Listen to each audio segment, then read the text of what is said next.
Assalamualaikum warahmatullahi wabarakatuh.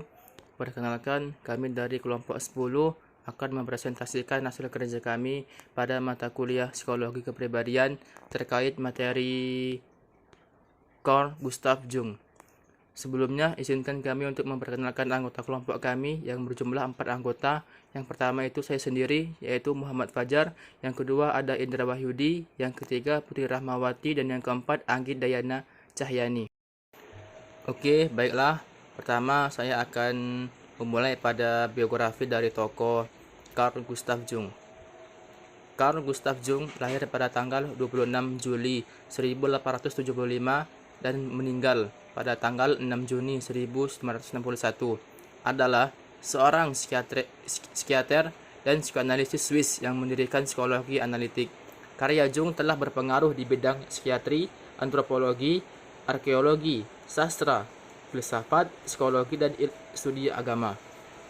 Jung bekerja sebagai ilmuwan peneliti di rumah sakit Burgolzoli yang terkenal di bawah Egan Bleuler. Selama waktu ini, ia menjadi perhatian Sigmund Freud, pendiri psikoanalisis. Kedua pria itu melakukan korespondensi yang panjang dan berkolaborasi untuk sementara waktu dalam visi bersama tentang psikologi manusia. Lanjut pada struktur kepribadian dari Jung. Struktur kepribadian diri dalam pandangan Jung terarah pada sistem yang menyusun, antara lain yang terpenting adalah ego, ketidaksadaran pribadi, dan ketidaksadaran kolektif. Ketiga susunan struktur kepribadian tersebut memiliki beberapa persamaan dengan konsepsi kesadaran, prasadar, dan ketidaksadaran dari Freud. Tetapi dalam beberapa hal terdapat perbedaan yang cukup mencolok. Ego atau kesadaran. Ego adalah jiwa sadar yang terdiri dari persepsi, ingatan, pikiran, dan perasaan sadar. Ego membantu menyesuaikan diri dengan realitas yang khususnya realitas luar. Ego dapat dikatakan sebagai pusat dari bidang kesadaran dan sejauh mencakup kepribadian empiris. Ego merupakan kesadaran individu atas diri sendiri dan ego mengontrol normalitas harian individu. Ego bekerja dalam cara-cara yang terukur dan kesadaran yang terwujud melalui akses rangsangan. Lebih lanjut, Jung mengategorikan ego ke dalam dua jenis sikap, yakni introvert dan extrovert, yang saling mempengaruhi dan membentuk kepribadian individu. Introvert memuncak pada pikiran dan perasaan sendiri, sedangkan extrovert melibatkan dunia luar dan orang lain. Setiap individu memiliki kecenderungan atau atas kedua sikap itu, namun tetap ada dominasi yang tampak melalui akses rangsangan masing-masing. Selanjutnya, masuk pada pengertian dari apa itu ketidaksadaran pribadi. Self unconscious atau ketidaksadaran pribadi merupakan bagian dari psikis yang berada di bawah ego. Ketidaksadaran pribadi terdiri dari pengalaman-pengalaman yang pernah berada dalam kesadaran tetapi direpresi, disupresikan, dilupakan, atau diabaikan. Ketidaksadaran pribadi ini merupakan proses yang melibatkan pengalaman, terdiri dari semua pengalaman yang dilupakan, yang kehilangan intensinya karena beberapa faktor, utamanya hal-hal yang tidak menyenangkan. Jung menyebut kompleks sebagai kumpulan pengalaman emosional, perpetual, dan sensual yang tersimpan dalam ketidaksadaran tersebut dan punya pengaruh besar terhadap ego sehingga membentuk pola perilaku spontan. Selanjutnya kita masuk pada ketidaksadaran kolektif. Ketidaksadaran kolektif merupakan bagian terpenting dalam struktur kepribadian. Dalam pandangan Jung, isi dari ketidaksadaran kolektif ini adalah apa yang dikatakan sebagai arketipe, yang merupakan bentuk bawaan lahir dari psik. Pola dari psikis yang selalu ada secara potensial, sebagian kemungkinan. Kemudian arketipe itu apa? Yaitu adalah salah satu konsep yang cukup dikenal dalam teori Jung. Arketipe merupakan suatu bentuk-bentuk tidak langsung dari bagian struktur insting yang hanya dapat disimpulkan dalam bayangan visual, ataupun dengan bahasa. Bentuk arketipe dalam teori Jung mencakup persona, shadow, anima, dan animus, self, dan juga extrovert dan introvert. Kemudian kita masuk pada arketipe dalam teori Jung. Yang pertama ada persona. Kata persona berasal dari bahasa Latin. Persona berarti orang atau topeng. Dalam bahasa Yunani, kata ini sepadan dengan kata porsopan, yang juga berarti topeng atau muka. Menurut Jung, tiap orang menggunakan topeng yang disesuaikan dengan tuntutan lingkungannya. Peran itu tak dipikirkan lagi, tetapi berjalan secara otomatis. Tiap orang mempertunjukkannya dalam tingkah lakunya. Kemudian kita masuk pada shadow atau sisi jahat. Kata shadow digunakan Jung untuk menunjukkan sisi yang gelap atau sisi yang jahat dalam diri kita. Shadow berbeda dengan persona yang erat hubungannya dengan ego atau yang bersifat sadar. Shadow berhubungan dengan taraf tak sadar dan justru menampakkan dunia kejahatan. Sisi kepribadian kita yang tidak sadar kita menampilkan di depan umum yang memiliki sifat-sifat positif atau negatif. Jika tidak sadar, bayangan sering diproyeksikan ke individu atau kelompok lainnya. Kemudian kita masuk pada sifat kewanitaan dalam pria atau anima. Jung berkeyakinan bahwa pria dan wanita mempunyai unsur dari jenis seks yang lain dalam dirinya sendiri. Arketipe wanita dalam diri pria disebut anima, sedangkan arketipe pria dalam wanita disebut animus. Anima bekerja positif pada seorang pria bila ia membangkitkan inspirasi, kemampuan intuitif, dapat memberikan peringatan dan sebagainya. Sedangkan dia juga dapat membawa dampak negatif berupa perangai yang buruk atau suasana hati yang tidak menentu. Sedangkan animus pada wanita beraspek positif bila menampakkan diri dalam argumentasi berdasarkan pemikiran yang logis dan masuk akal. Aspek negatifnya bila wanita bermulut tajam tanpa perasaan dan sebagainya. Kemudian kita masuk pada yang terakhir yaitu self. Self adalah bagian sadar dari kepribadian kita. Aku atau self adalah tujuan akhir dari perkembangan kepribadian setiap manusia, yang oleh Jung juga disebut sebagai jalan menuju individu. Jung mengatakan bahwa aku atau self tidak dapat dicapai dalam usia yang masih muda. Aku atau self akan kita capai kalau kita sudah berada pada usia menengah, 50 tahun ke atas. Kalau seorang sudah mencapai keselarasan atau harmoni, terciptalah self atau aku. Selanjutnya, simbolisasi adalah tanda yang tampak mewakili hal lain yang tidak tampak. Arsetip yang terbenam di dalam tak sadar kolektif hanya dapat mengekspresikan diri melalui simbol-simbol. Contoh, simbol yang muncul dalam mimpi, fantasi, mitos, seni, dan lain-lain. Lanjut ke attitude, introversi dan ekstraversi. Ekstraversi mengarahkan pribadi ke pengalaman objektif, memusatkan perhatian ke dunia luar alih-alih memikirkan persepsinya, cenderung berinteraksi dengan orang sekitarnya, aktif dan ramah. Sedangkan introversi mengarahkan pribadi ke pengalaman subjektif, memusatkan diri pada dunia dalam dan privat, cenderung menyendiri, pendiam atau tidak ramah, bahkan antisosial. Selanjutnya adalah fungsi yang terdiri dari thinking, feeling, sensing, dan intuiting. Yang pertama adalah thinking atau pikiran. Merupakan fungsi intelektual untuk memecahkan masalah dan mencari hubungan antar ide untuk memahami alam dunia. Pikiran juga merupakan aktivitas logika intelektual yang menghasilkan ide. Selanjutnya adalah feeling atau perasaan.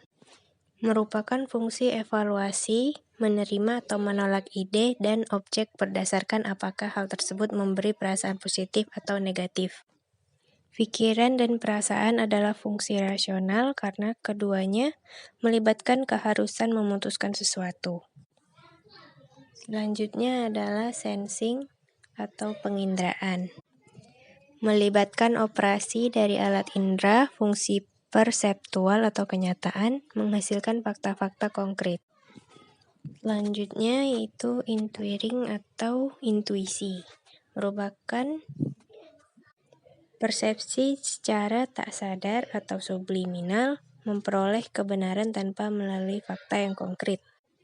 Penginderaan dan intuisi adalah fungsi non-rasional. Keduanya merespon stimuli, baik yang nyata maupun tak nyata, tidak melalui pikiran atau evaluasi. Tujuan ideal yang diperjuangkan oleh kepribadian adalah mengembangkan keempat fungsi itu dalam tingkat yang sama, sehingga tidak ada fungsi yang berkembang berlebihan ataupun yang kurang. Selanjutnya adalah dinamika kepribadian. Interaksi antara struktur kepribadian membutuhkan energi. Energi psikis berasal dari pengalaman yang dikonsumsi oleh kepribadian untuk melakukan semua aktivitas psikis. Ukuran banyaknya energi psikis yang tertanam dalam salah satu unsur kepribadian disebut nilai psikis.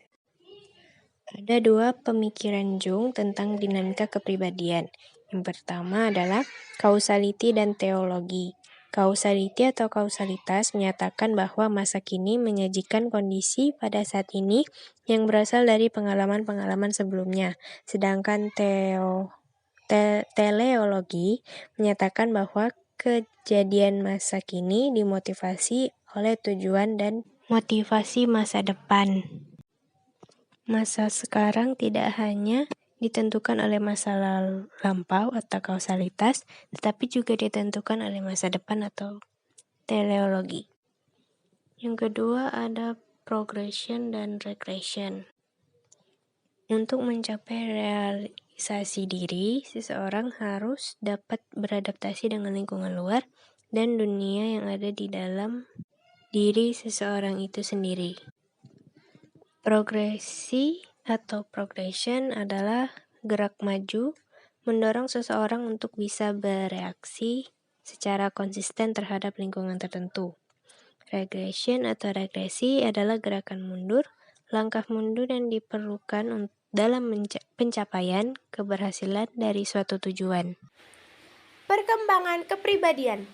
Menurut Jung, ada 3 jenis. Yang pertama yaitu mekanistik. Mekanistik adalah semua peristiwa yang disebabkan oleh sesuatu yang terjadi di masa lalu. Yang kedua yaitu purposif. Purposif adalah kejadian sekarang yang ditentukan oleh masa depan atau tujuan. Yang ketiga yaitu sinkronisitas adalah 2 peristiwa yang terjadi bersamaan dan saling tampak berhubungan. Selanjutnya, apa itu individuasi dan transendensi? Individuasi adalah proses analitik, milah-memilah, memerinci, dan mengelaborasi aspek-aspek kepribadian. Lalu, transendensi adalah proses sintetik, mengintegrasikan materi tak sadar dengan materi kesadaran agar dapat berfungsi efektif. Jung membagi tahap pada perkembangan kepribadian menjadi 4 tahap. Yang pertama yaitu usia anak atau childhood. Usia anak atau childhood dibagi menjadi 3 tahap lagi. Yang pertama adalah anarkis.